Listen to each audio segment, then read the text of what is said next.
मकसद है। अभी मेरा तब का मकसद है कि पार्टी को हमको लॉन्च करना है और पार्टी का भी विस्तार करना है। बाकी बात क्या चुनाव लड़ना है, कितने पे लड़ेंगे, इसकी घोषणा बाद में की जाएगी और सबसे पहले आपको बताया जाएगा। अध्यक्ष, ऐसा देखा जाता है हमेशा कि जब भी चुनाव नजदीक आती है कई पार्टियां इस समर में टूट जाती हैं। क्या लगता है आपकी पार्टियां कब तक टिकेगी? शायद आपको मालूम है कि हम एक नई पार्टी की स्थापना की थी जिसका नाम सेकुलर जनता पार्टी थी। अब 2019 से हम लगातार पूरे झारखंड का हमने भ्रमण किया है और अगर आपको देखना है तो आप संथाल परगना आप जाए और आपको पता चलेगा वहां। लेकिन इलेक्शन कमीशन के माध्यम से मुझे उस नामों पर किन्हीं को आपत्ति था और जो वो नाम हमें नहीं मिल सका और हम चुनाव नहीं लड़ सके थे। ऐसा नहीं कि हम आज पहली बार आए हैं और अब चुनाव है 4 महीने के बाद और हमें सिर्फ ऐसा नहीं कि मैं 2019 से लगातार जनता के बीच में और उनकी मैं सेवा कर रहा हूँ।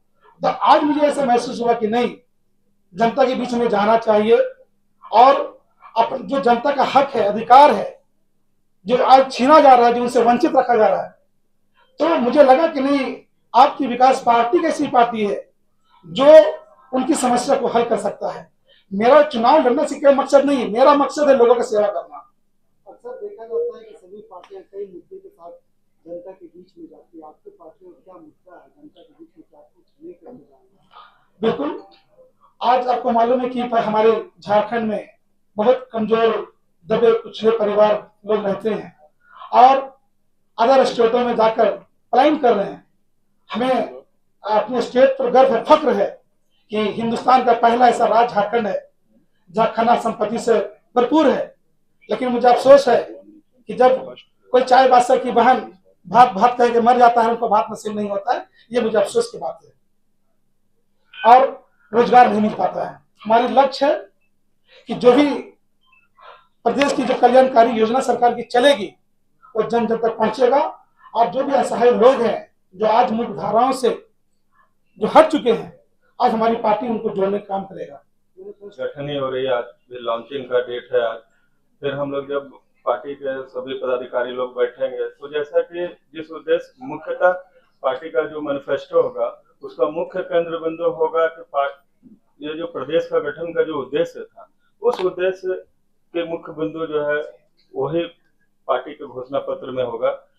क्योंकि जिस उद्देश्य से इस राज्य की गठन की गई थी कि राज्य का समुचित और संतुलित विकास हो, यहाँ से पलायन रुके, लोगों का आर्थिक, सामाजिक, शैक्षणिक हर क्षेत्र में विकास हो, जो पिछड़े वर्ग के लोग हैं, वंचित वर्ग है, उनको मुख्य धारा में शामिल किया जाए और इस राज्य से पलायन बंद ही नहीं, खत्म हो और यहाँ के लोगों को ही नहीं बल्कि देश के अन्य क्षेत्र के लोग रोजगार की तलाश में इस हमारे झारखंड प्रदेश में आए। क्योंकि झारखंड खनिज संपदा के सबसे धनी राज्य है, होते हुए भी यहाँ पर जो पलायन की जो स्थिति है, पिछड़ेपन की जो स्थिति है, भुखमरी की जो स्थिति है, तो हमारी पार्टी की जो घोषणा पत्र होगी उसका केंद्र में जो झारखंड बनने का जो सपना था वही सब तथ्य जो है केंद्र बिंदु ये सवाल कैसे सामना करेंगे? एक तरफ बीजेपी, दूसरी तरफ सत्ता के बाकी कैसे सामना करेंगे?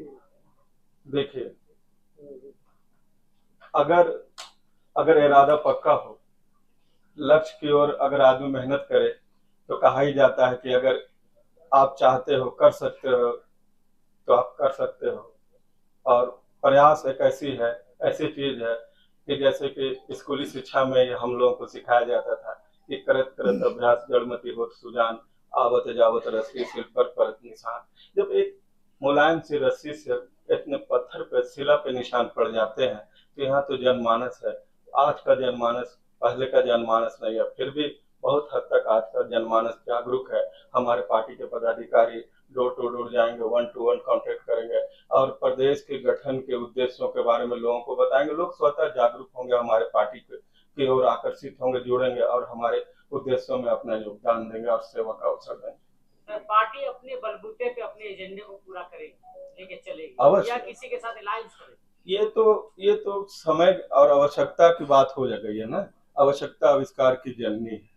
जैसा कि हमारी पार्टी तो सबसे पहले, अगर पार्टी के हमारे पदाधिकारी अध्यक्ष महोदय ने सबसे पहले बहुतों की ओर देखा कि शायद जो एक चौथाई सदी पार हो गई है राज्य के गठन का, लेकिन राज्य जस की तस से जहां थी वहीं पर है।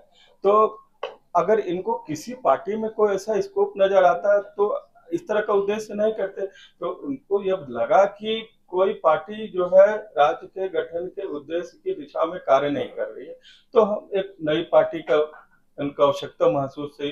तो इसी सारे उद्देश्यों के साथ इन्होंने नई पार्टी की गठन की और हम लोग सब समुचित होकर समुचित सामूहिक रूप से प्रयास करेंगे तो अवश्य सफलता मिलेगी। पार्टी पहले तो अपने बलबूते पे ही अपने उद्देश्यों को की ओर अग्रसर होगी, बाद में आवश्यकता अनुसार देखा जाएगा। कोई हार्ड एंड फास्ट नियम तो होता नहीं किसी के साथ।